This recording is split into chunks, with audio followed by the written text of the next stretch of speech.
And then finally in 1853, what they call a California Preemptive Act, making all Indian lands available, right, to white settlers, making them all available. African Americans, the history everybody knows well, take it from the Dred Scott decision. An African or a black man has no rights that a white is bound to respect. Dred Scott could not have standing in court so that he could challenge his own enslavement, the fugitive slave laws, and going back to the post-Civil War, 40 acres and a mule that never materialized. But again, these are government interventions or lack of interventions that put us in this type of situation.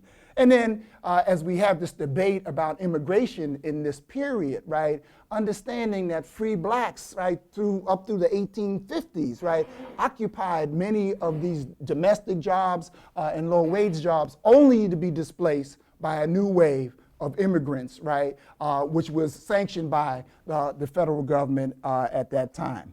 Latinos in this country, and notice we've picked, or they've picked 5 groups, Latinos, Native Americans, African Americans, and Asian and Pacific Islanders to look at. There are other subgroups that you might look at, but these are clear in the history. So with Latinos, the whole question of territory and land, okay, the seizure of half of Mexico's territories lost through the Treaty of Guadalupe. We always talk about this question of coming across the borders and building walls, but in the immigrants' rights movement, and particularly in the Chicano movement, they say the border crossed us. We didn't cross the border. Right, so we need to be clear on that. What does that mean in terms of land and ownership and the transfer of wealth in this period? The whole issue of manifest destiny not only just deals with the Southwest, but down through Central America and Latin America. And as we have many of those people who have been forced to migrate under current trade policies, right, go back to the history, right, that brings U.S. imperialism into their lands to take out their resources and to put them in the kind of lack of wealth situation that they face today. On Asian and Pacific Islanders, the Chinese Exclusion Act that kept Chinese out, that prevented Chinese from working in certain industries. The labor movement in its most racist form, right, excluded Chinese workers from being a part of that industry. And then finally, this always really bugs me.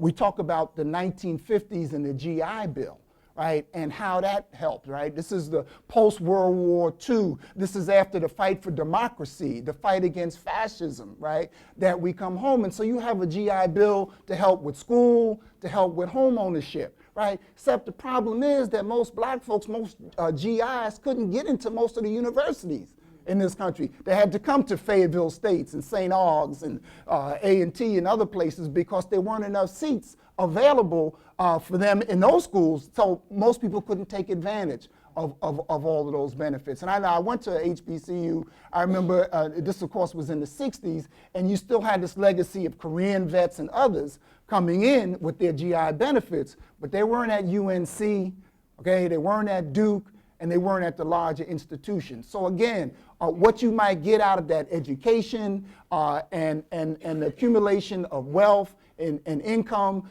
you didn't have that because of this discrimination. Same thing with housing, right? GI Bill provided housing opportunities, but then if you couldn't get loans, if you were redlined out of certain communities, and in fact, if you did get them into communities where the value of the homes did not appreciate in the same way that the values of the homes appreciated in white communities. So you get this disparity here too. Two groups of people supposing to get the same benefits provided by the government, but not benefiting in the same kinds of way.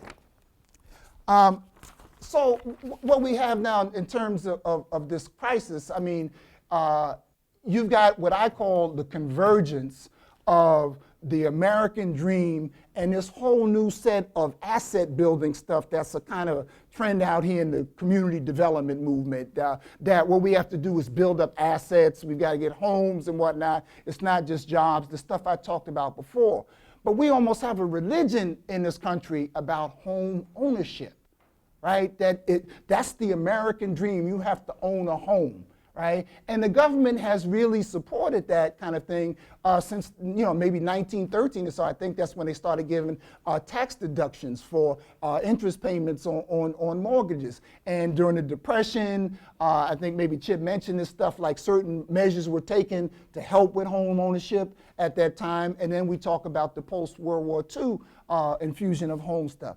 But it gets people to the point where that's all they think about, is owning a home at any cost, So this criticism about the Community Reinvestment Act, right? I think we talk about a community that's set up, that's primed to be handed, right, some bad loan products as they try to get these homes and whatnot, right? That people pounced on them, that people saw that they could make a lot of money off of this, and the development of the subprime market, where people could make tons and tons of money, right, using black folks and people of color as victims, right? All kinds of loans, no interest-only loans, no stated income. You don't have to tell people how much you made, right? All kinds of tricks, right? Terms on some of these adjustable rate mortgages that you didn't see when you sat down for your closing, all kinds of tricks. And one of the problems now, brothers and sisters, we've got like thousands and thousands of people who still aren't trying to work these things out because they are ashamed. They think it has something to do with them, some weaknesses on their part, that they made mistakes, not knowing that there are hundreds of thousands of people who are being foreclosed now, and that it's a trick of the government and that they need to come forward. And that's part of what some of our programs and communities are trying to do to work on that.